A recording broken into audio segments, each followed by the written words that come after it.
Hello guys, this is Nyoy TV. Ayun, katatapos ko lang magpa-entry para kay Pinoy Vista Tracker. So nandito ako sa sala para magpahinga. So nagkaroon ako ng pagkakataon, nagmawa ng short video lang. Ito yung latest na painting na ginawa ko. So napansin ko na meron na palang right place itong dalawang painting na to. Yung bulaklak na yan na may black na background. Yung design kasi ng painting na yan, para minimalist type siya. Modern minimalist type. So, since bagong dating tong bagong furniture, ayan, bagong dating lang yan. Bagong dating lang yan, nabulol yata ako.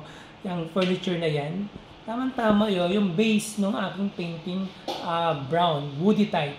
So, ayun siya, oh. So, napansin ko, meron siyang right timing para sa painting na to. So, supposedly, for sale tong painting na to.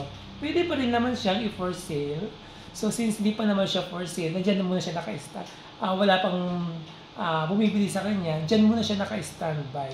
So, hindi pa siya naka-frame. Ayan, hindi pa siya naka-frame yung painting na yan, hindi pa siya naka-frame. Ayan. So, nakita ko, maganda siya na mag-match dun sa furniture na yan. Ito naman yung isa. So, ayun. So, diba guys? So, habang nakaupo ko dito sa sala, ayan. So, napansin ko siya na may right timing pala. Mayroon talagang right timing. So, hindi lang sa painting at sa buhay-buhay din, guys. Sa buhay-buhay natin, mayroong mga right timing. So, kaya nga may kanta na, ano ba yung kanta na yun na, kung hindi ngayon ang panahon na para sa'yo, mga ganun, di ba?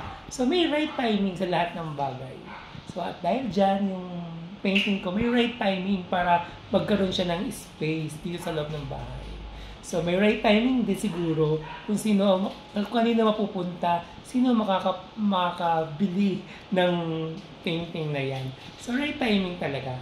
So, ang title siguro ito, maganda kapag in-upload ko, right timing. Ayan guys, so nag-share lang ako guys. Thank you.